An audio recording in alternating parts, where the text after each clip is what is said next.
সরকারের কর্মকাণ্ড নিয়ে নানা ধরনের আলোচনা হচ্ছে, সমালোচনা হচ্ছে। এর বিপরীতে সরকারের যারা স্পোক্স পার্সন তারা নানাভাবে সরকারের সাফল্য বর্ণনা করছেন, তারা অনেক কাজ করছেন, এরকম দাবি তারা করছেন এবং সেই দাবির সঙ্গে তারা নানা রকম পরিসংখ্যানও দিচ্ছেন। কিন্তু আপনারা মনে করতে পারবেন, এই সরকার যখন দায়িত্ব নিল তখন তাদের হাতে প্রধান যে কাজগুলি দেওয়া হয়েছিল সেগুলো কি ছিল? সেগুলোর মধ্যে একদম ইমিডিয়েট যে কাজটা ছিল সেটা হলো আন্দোলনে যারা শহীদ হয়েছেন তাদেরকে সম্মানী দেওয়া, তাদেরকে সম্মান দেওয়া, তাদের পরিবারকে ভাতা দেওয়া এবং যারা আহত হয়েছেন তাদের চিকিৎসা দেওয়া। তারপরে সংস্কার করবেন, নির্বাচন করবেন, দেশ চালাবেন, এগুলো তো পরের কথা। এগুলো ছিল ইমিডিয়েট কাজ। আজকে 6 মাস হয়ে গেল, সেই ইমিডিয়েট কাজের কতটুকু পূরণ হয়েছে? কয়টা হয়েছে? যারা আন্দোলনের মূল দাবিদার, যারা আন্দোলন বলে আমরাই আন্দোলন করেছি, আমরাই হাসিনাকে নামিয়েছি, আমরাই নেতা, তারা পলিটিক্যাল পার্টি করছে। কেন করছে? তারা ক্ষমতায় যেতে চায়।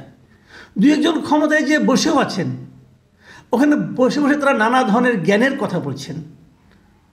কিন্তু যারা আহত হয়েছেন তাদের কী অবস্থা? তারা আজকে কী করছে? তারা আজকে রাজপথে আছে। গতকাল থেকে আমরা জানলাম যে শনিবার বিকেল থেকে তারা কিন্তু রাজপথে বিক্ষোভ করেছিল আহতরা, যারা নাকি হাসপাতালে ছিল। তারা সুচিকিৎসা, পুনর্বাসন, রাষ্ট্রীয় স্বীকৃতি, এই 3টার দাবিতে তারা শনিবার থেকে বিক্ষোভ করছে। তারা মিরপুর সড়ক দিনভর অবরোধ করে রেখেছে। রবিবার পুরো দিন তারা এই সড়কে ছিল। 24 ঘন্টা অবরোধের পরও তারা একজন আফসোস করে বলেছিল, 24 ঘন্টা হয়েছে আমরা রাস্তায় আসছি, আমাদের সঙ্গে কথা বলার একজন লোক নাই। তারা ব্যস্ত, নানা কিছু নিয়ে ব্যস্ত। কেউ কেউ বিয়ে শাদী করতেছে, সেগুলি উৎসব নিয়ে ব্যস্ত। একজন বিয়ে করতেছেন, তারা এখানে সমস্ত উপদেষ্টা যে শাড়ি ধরে ছবি তুলছেন, আনন্দের খবর, আনন্দের অবস্থা। হ্যাঁ, আর এরা এখানে রাস্তায় কেউ পঙ্গু হয়ে গেছে, কারো চোখ নষ্ট হয়ে যাচ্ছে, কারো চিকিৎসা হচ্ছে না, কি হবে কোনো ভরসা পাচ্ছে না, তাদের সঙ্গে আলোচনা করার মতো কেউ নাই। ওই বিয়ের আসর থেকে একজন এখানে আসলেও তো পারতেন, কথা বলতেন। কি করছেন আপনারা? এবং তারপর তারা বাধ্য হয়ে সেখান থেকে আজকে আমি যখন এটা পড়ছি, যখন আমি এই অনুষ্ঠান যখন করছি, যখন এই ভিডিও করছি, তখন আমি সর্বশেষ যতটুকু জেনেছি তারা প্রধান উপদেষ্টার বাড়ির দিকে যাচ্ছে, বাসার দিকে যাচ্ছেন। কে জানে, হয়তো রাস্তা লাঠিপিটাও খেতে হতে পারে। পুলিশরা আজকাল যে কোনো বড় বড় গল্প করে। 150-এর মতো আন্দোলন থামিয়েছে। আপনি আন্দোলন থামাতে বলেছে কি ভাই? আমরা কি আন্দোলন থামানোর জন্য একটা সরকার এনেছি? আপনি আন্দোলনটাকে প্রতিহত করবেন না, আপনি আন্দোলনের যৌক্তিকতা শুনে সে অনুযায়ী ব্যবস্থা নেবেন। এমন ব্যবস্থা নেবেন যাতে নাকি তাদেরকে আন্দোলন না করতে হয়। সেটা কি করতে পেরেছেন? আপনি তো জনগণের সরকার হয়েছেন, তাই না? বলে থাকে, অনেকে বলেন, দেশ থেকে বলে, বাইরে থেকে বলেন যে এটা কোনো নির্দলীয় সরকার নয়, এটা একটা রাজনৈতিক সরকার। এই সরকারের আপনার প্রধান উপদেষ্টা যিনি প্রেস সচিব আছে তিনিও বলছেন এটা একটা পলিটিক্যাল গভর্নমেন্ট। তো এটা যদি পলিটিক্যাল গভর্নমেন্ট, আপনি তো পলিটিক্সটা কি আপনার পলিটিক্স? আপনাদের স্বৈরাচার বিরোধী যে আন্দোলন, যে শক্তি, সেই শক্তির রাজনীতিকে আপনারা ধারণ করেন। তো সেই রাজনীতি কি বলে যে আন্দোলনে যে আহত হয়েছে তাদের সুচিকিৎসা হবে না? আপনাদের 6 মাস হয়ে গেল, এখানে কত লোক ভাই? 20,000 লোক। কত লোক আহত হয়েছে? সংখ্যাটা কি 2 লাখ? এই সামান্য কয়টা লোকের চিকিৎসা আপনি করতে পারেন না, তো পুরো জাতির স্বাস্থ্য নিয়ে আপনি কি করবেন? একজন অথর্ব মহিলাকে দিয়েছেন সেই স্বাস্থ্য মন্ত্রণালয়ের দায়িত্ব পালন করার জন্য।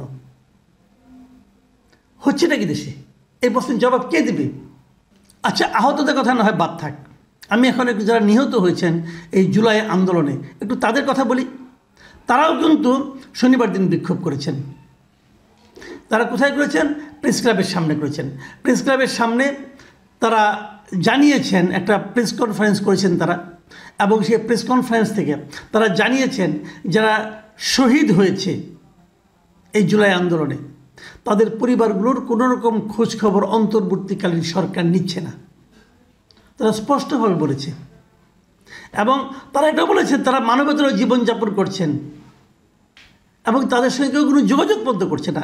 তারপর তারা দাবি মেনে নেওয়ার জন্য 3 তারিখ পর্যন্ত, মানে আগামীকাল পর্যন্ত একটা আলটিমেটাম দিয়েছে। যদি এর মধ্যে তাদের সঙ্গে সরকার বৈঠক না করে তাহলে তারা রাজপথে অবস্থান করবে, অনশন কর্মসূচি ঘোষণা দেওয়া হবে।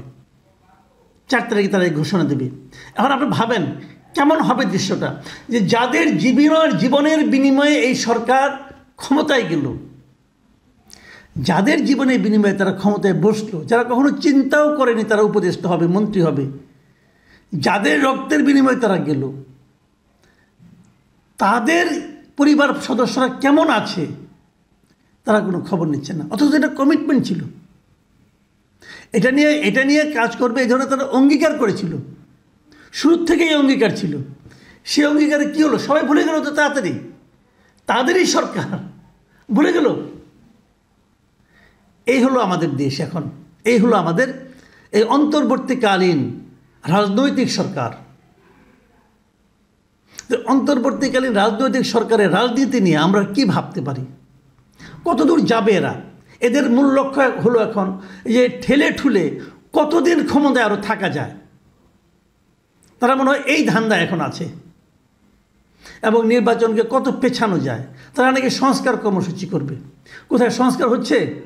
এর মধ্যে আমরা দেখেছি যে 4টা কমিটি তাদের সংস্কার প্রস্তাব দাখিল করেছে, তো সেগুলো নিয়ে আলোচনা শুরু করছে না কোনো সরকার। আজকে 2 সপ্তাহ বেশি পার হয়ে গেল, সেগুলো নিয়ে কিন্তু কোনো আলোচনা নেই। কেন আলোচনা নেই?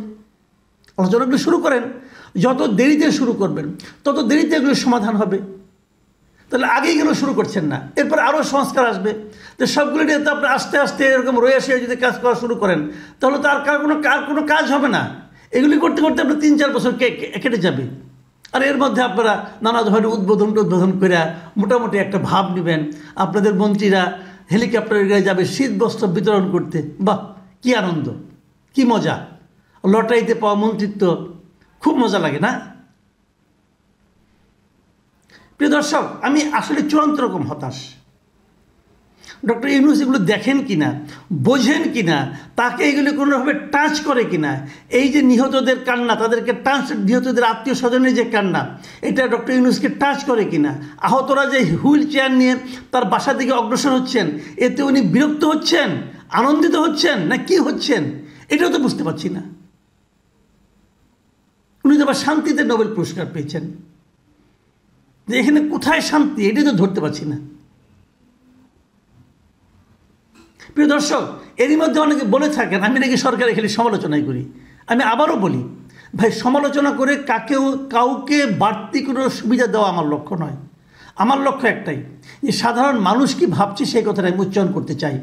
আজকে সবগুলো পত্রিকায় এই নিউজগুলি এসেছে, এই নিউজগুলো মানুষ পড়ে মানুষের মনে কী রিয়াকশন হতে পারে, আমার মনে কী রিয়াকশন হয়েছে সেটাই আমি আপনাদের সঙ্গে শেয়ার করছি।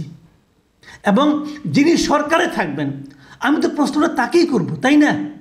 তো সেই প্রশ্নটাই আমি করছি। সরকারে যেই থাকুক, আপনার মামু না আপনার খালু না আমার চাচা, এটা আমার দেখার বিষয় না। আমার দেখার বিষয় হলো আপনি সরকারে আছেন, আপনার দায়িত্ব এটা। আপনি যদি না পারেন আপনি দায়িত্ব ছেড়ে দেন, অন্য কেউ দায়িত্ব পালন করবে, সমস্যা নেই কোনো। আপনি চেয়ারে বসে থাকবেন, কোনো কাজ করবেন না, প্রশ্ন করলেই বলবেন আমাকে সময় দাও, আরও সময় দাও, আমি হানিমুন করতেছি। ভাই, আপনার এই হানিমুন আপনি আপনার বয়স সঙ্গে যা করেন, কোনো সমস্যা নাই। আমাদেরকে রক্ষা করেন, আমাদেরকে মাফ করে দেন দয়া করে।